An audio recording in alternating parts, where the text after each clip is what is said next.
everybody, Raul here for Bass Musician Magazine, and today we have the great honor and pleasure of chatting with QNA bassist Dylan Kaminkow. Yeah. How's it going, man? Glad to be here. We're excited to hear about all the stuff that you're up to with QNA, but as always, we like to go to the past. How did you get started in music and on bass? So my father was a piano player, so there was always music in the house when I was growing up and stuff.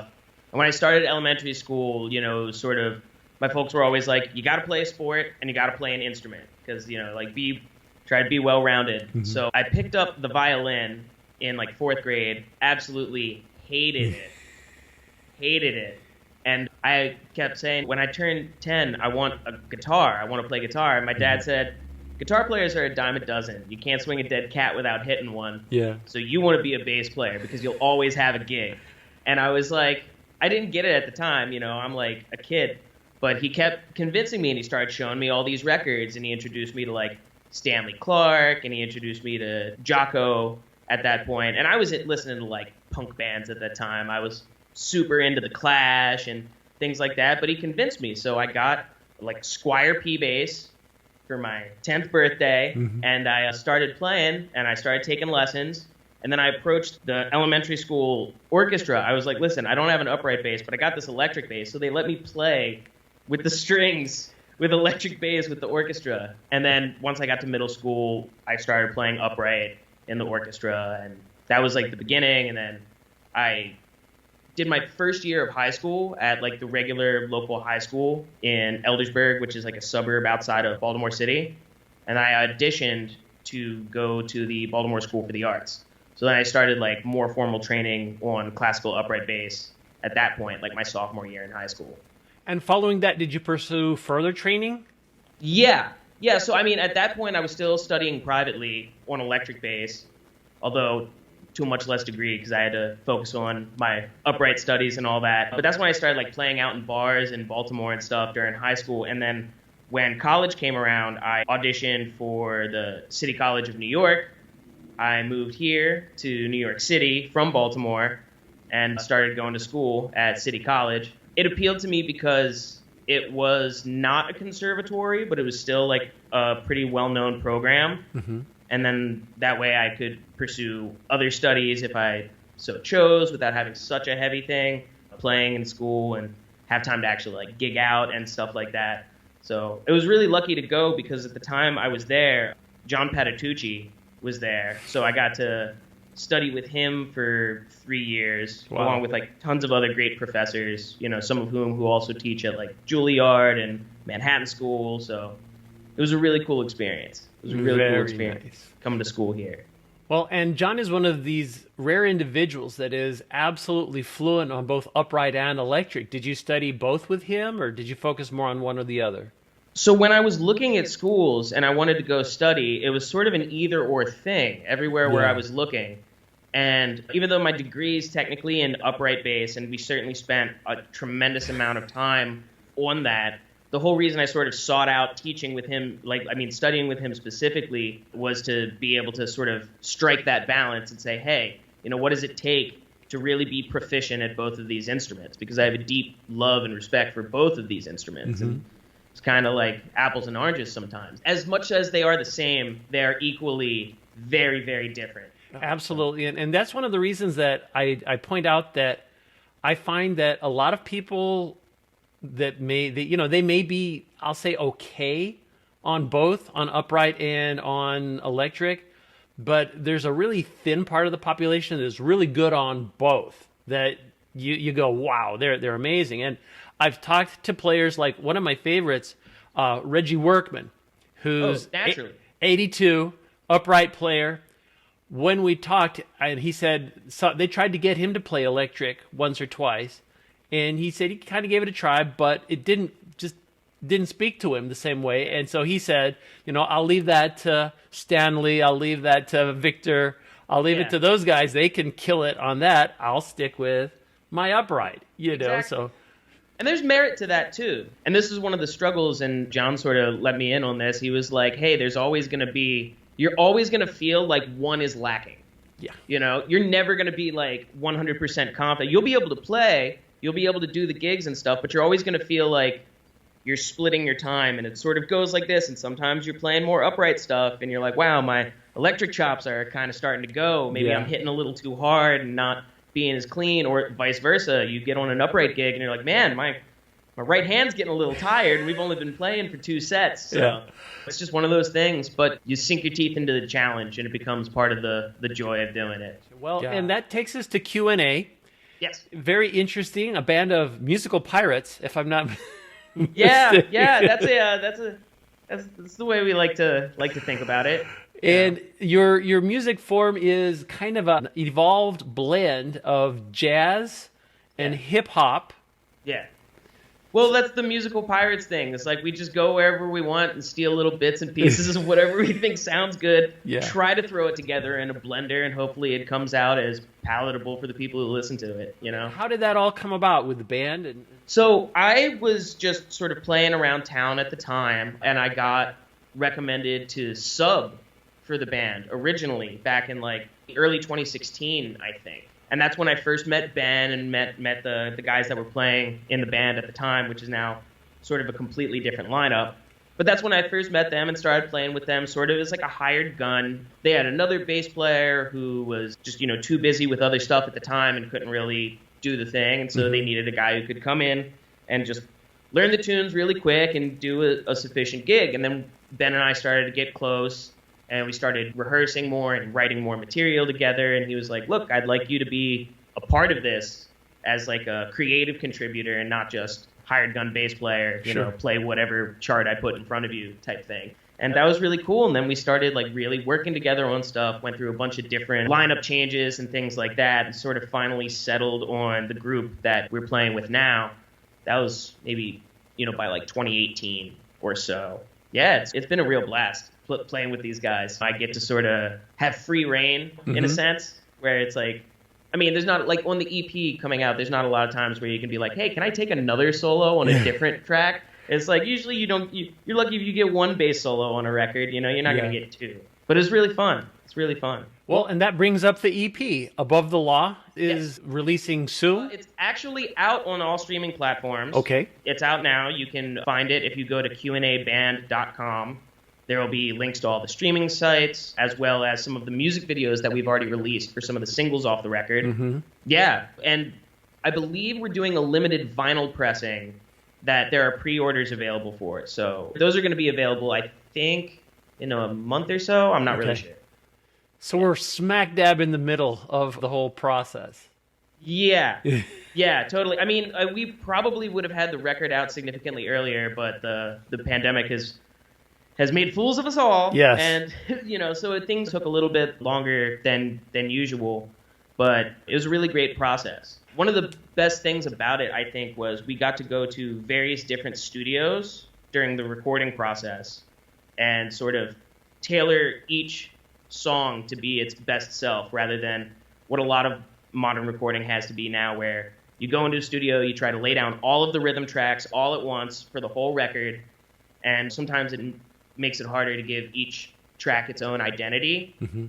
So I think that was a real big part in the making of the record, which was also cool for me because on a couple of tunes I got to grab some vintage basses that I wouldn't otherwise have access to for, certain parts, certain phrases. Although I'd probably say 80 to 90% of the record was the Scholl bass. Gotcha. Well, and it is such an interesting collection of music. Listening, you guys are really kind of pushing the envelope and cutting edge, making some statements. Thanks. With tunes, with titles like "Fuck 'em," "Get Money." You're making some very bold statements, and I'm always really fascinated by our evolution of music, because sometimes you'll hear people kind of go, well, what else can I do new? What else can I do different? And then you guys come along with a very creative blend of things, and it turns out to be something absolutely unique. Well, I appreciate you saying that. That's a huge compliment, and I really appreciate that. I think Fuck 'em is a really great example because that's sort of the whole philosophy. It's like we're going to do what we set out to do in the best way possible, and if people don't like it, fuck them. Yeah. And it stemmed from a whole conversation about how, like, You have purists in all genres, you know. You have like the jazz guys that are like, anything that's not 1960s Blue Note records is trash. And then you got people that only listen to just like straight up nerdy fusion stuff from like the late 70s, early 80s. You got prog heads and people who are old hip hop heads that, you know, only listen to like this specific thing. It's like we love all that stuff and want to draw pieces from all of that stuff and make something that we feel is a representation of how we feel, you know. So. Well, it's fascinating because both musically and culturally, folks are resistant to change in many facets, and it could be whether they are not openly accepting of different beliefs. If they're not openly in the bass community, I know, I'm sure you've seen, if you want to stir them up, start pointing out that you've got more than 4 strings, which your shoulder is 6. Yeah. Or because again, Jocko only need 4. We know how that goes. Yeah. Or if you choose to play with a pick, somehow that's extraordinarily upsetting. Which I do a lot of recently. I've really dove into the whole pick thing, sort of like head first. I think on Get Money on the record is played with a pick. Yeah. On like a P bass with flats. And it's, you know, that's a vibe, right? It can be funky. I mean, like people often forget that Anthony Jackson played a lot with a pick. Yeah. You know? So it's like there's nothing wrong with a pick, you know? Well, surprisingly, again, Steve Swallow plays with a pick. Steve Swallow. And so going the other way. Yeah, so it's like it really hinges on what you're going for, what sound you're going for, you know, what chops you need to do. Yeah. It's all part of why hinder that creative process, you know, and like, of course. Linguistically, I know people take issue with purity in language, and you know the Spaniards are particularly notorious because they even had the Royal Academy of the Spanish language, and they would frown on Anglicisms or new words because these were just aberrations, and how could we possibly? But then they had to accept that people were going to use them, and so things will change, things will evolve. You know, and we move along. So a great time to talk about gear because you mentioned your Schuld. Tell us how you're getting your sound. Okay, so these days, because we're sort of relegated to doing recordings at home and studio things, I'm mainly just running a DI and through my console and doing a bunch of splits to do crazy stuff in Pro Tools. But when I'm playing live, I've got my Schuld through a TC Electronic RH750 is my go-to head. And I've got a 210 cabinet for larger things. But 9 times out of 10, if we're playing small clubs and I'm going to be going into the house and have monitors anyway, I just have a little old bag end 110. I don't even think they make them anymore. And it fucking cranks. I mean, it's awesome.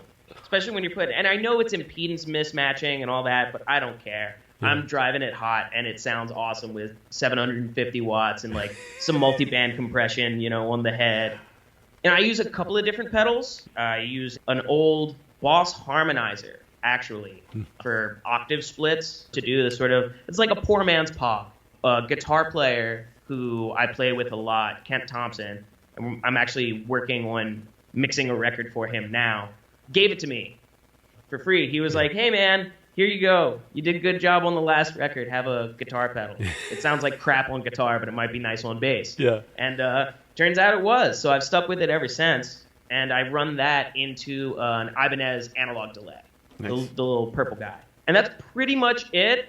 I'm actually looking to get some sort of bass driver with a parallel on it because I've been doing a lot of parallel distortion in the computer for tracks that I'm recording.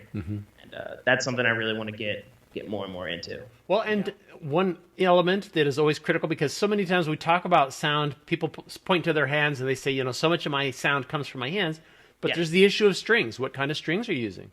I use Schuld strings. Oh, nice. I think Pete sources them from a guy who does hand-wound strings in his area, and they're great, and I like them, and they're affordable, and it's hard to find a decent set of 6 strings that are consistent. I won't name any brands, but I'm sure you know how it can be with especially mass-produced strings being less than consistent, and it's worth paying a little bit of extra to get strings that are gonna last. I also have really acidic hands, So I go through strings really, really fast, but I don't change them. I just let them go dead. And then people will pick up my bass and be like, this sounds old. Like almost wind up sounding like flats. Like I don't think I've pulled strings off of these in like 3 months.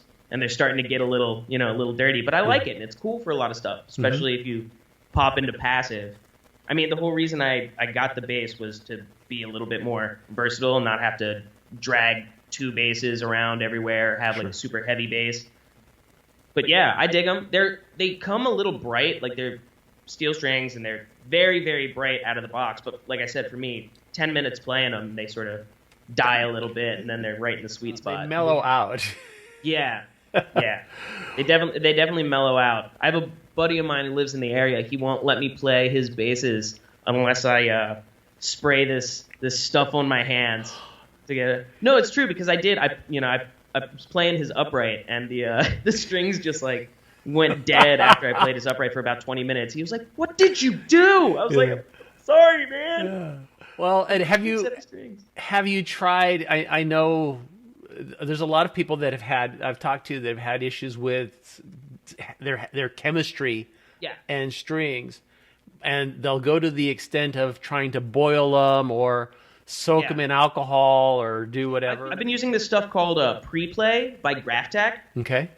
So it's basically, you wash your hands, but then they're going to get sweaty anyway, especially if you're on stage for a while. But what this stuff is supposed to do, it's supposed to pH balance the oils in your hands.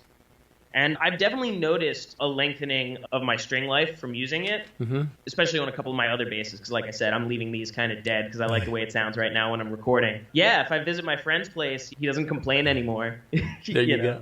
That I'm killing his strings. So either that, or you could start wearing gloves like Etienne Mbappé. Yeah, I've noticed that, but I don't want to do that. I don't want to do that. I mean, I guess that works on the left hand, but it doesn't work on the right. I'm blown away. He plays amazingly with gloves on both hands, so it's like I've tried it, but it just doesn't feel good to me. I can't do it, man. I don't know. It's not right. So one additional component a lot of musicians maybe don't pay as much attention to, but instrument cables. Do you have any particular choice in your cables? I'm actually going through an experimental phase right now. So I'm trying to source because, I mean, especially since we've been under quarantine and all this stuff, I basically live in the studio now because there's no gigs, there's nothing happening. So I'm on a quest to buy cables made by like Canary, Mogami, obviously Monster, and I'm going to start building all my own cables and try. So I'm trying to figure out which source cable I should use, because a lot of the different companies will source cables from the major manufacturers like Mogami or Canary. Sure. And just use their own proprietary connectors or whatever. So I know you can buy Monster cable in bulk and things like that. But I'm still trying to figure that out. I think for the bang for your buck, it looks like Canary makes the best stuff, and then I'm going to try to use all Neutrik connectors on my build. But, I've used everything from like the Diodario cables to the cheap off-the-shelf Musician's Friend cables. There is a big difference and a small difference. I mean, if you're out and you're playing clubs, it doesn't really matter until you start getting interference. Yeah. So it's like the lifespan of the cable, through like heavy touring and stuff is going to be different. How thick is the jacket? But as far as sound quality, aside from not having interference, RFI or EMI between you and your signal chain in the studio, is the only real difference I've been able to find between more expensive cables and less expensive cables. And sometimes that just has to do with the fact that they're old and they've already started to break down, and the shielding goes, and then it's hell from there. And looking ahead, I know as we're talking in times of the pandemic, the EP is in the process, previously released, vinyl coming. What plans do you guys have for the future?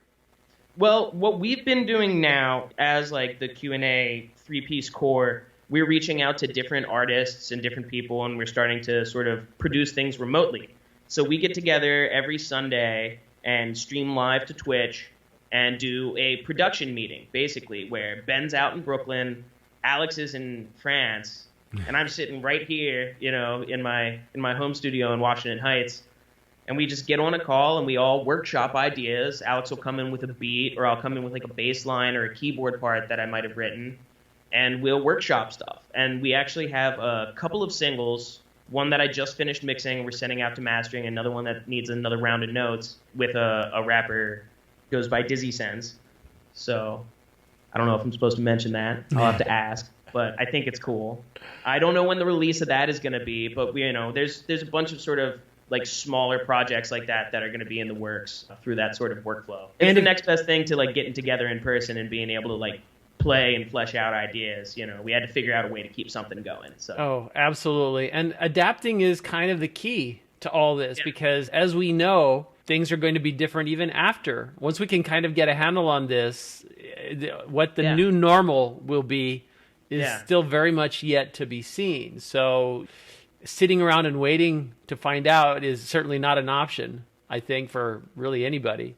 Yeah, and that's why it was important for us to figure out a way that we can actually work together and not have it just be like, oh, I wrote this thing, okay, now you play on it. Yeah. It's like try to find a way in which we can really sort of bring the creative process that we had before into the now as much as possible, because it's impossible to do. You can't really, without spending a ton of money on super high bandwidth internet, there's no real way to sort of play live with people remotely effectively. The latency thing is just so inconsistent, and so this is sort of the best thing we've got, where we'll all screen share our little DAW station and do some things, and they'll be like, oh, send me that right now, I got an idea, and then you track something on it and send it back to them, and then we start the collaborative process that way. Yeah, the latency issue, even with bandwidth, if you're working off of Wi-Fi, so you're supposed to hardwire in. Yeah, I'm hardwired in Ethernet now for my system, because it's the only way I can do online sessions. Absolutely. So there's so many variables. And then in addition to that, what I've noticed, especially because so many more people are online now, with kids doing their school online and all this other stuff, the whole system is kind of overwhelmed. And so there's a time. bottleneck. Yeah, you're struggling to get your little stream to go through. So 2 days ago, I had just finished doing some tracking for this Baltimore-based sort of pop punk artist. A friend of mine who's an engineer there, will send me some stuff to track on and things. And I had finished the track, and it could not upload. It just would not upload. I had to wait until the next day to send it. And the guy was like, when am I going to get it? I was like, I don't know. Yeah. I mean, it says it's downloading, but it's moving at like a snail's pace. And then other times I send the same, it wasn't a large file, regular bass track, 44.1, 24-bit, 3.5 minutes. Like, shouldn't be that bad, right? But it took like 12 hours to send. Oh. And then the next day I sent another pass of it, and it was like, boom, done. So. Yeah, it's crazy times. Yeah. Well, and if people want to stay on top of what you're doing with the band, particularly, again, QNABand.com. QNABand.com. And at QNA Band on Instagram and Facebook. Yes, and I believe there are links to our Twitch account there for all of our live streams and things that we're doing now. And do you have, if people want to know what you're up to, because obviously you're up to a lot more than just the band stuff, do you have any source where people can go? Yes, right. So I actually have a website that's under construction right now. I'm not sure when this is going to air, so it might be up by then. Mm-hmm. It might not, but you can find me at DylanKaminkow.com or also at Kaminkow on Instagram. I'm always happy to respond to people there. Also, can check out my studio credits at Audubon Lab Recording for all of the stuff that I didn't necessarily play on as a bass player, but that I engineered and mixed. So, gotcha. So you've got a wide array of skills. I mean, they say jack of all trades, master of none, but when it's all fun, why not give it a shot? Sure. Absolutely. Yeah. Well, Dylan, we appreciate you taking time from your schedule, sitting down to chat with us. Folks, you've seen him here, Dylan Kaminkow, on Bass Musician Magazine. Thanks, Raul. It's been a blast.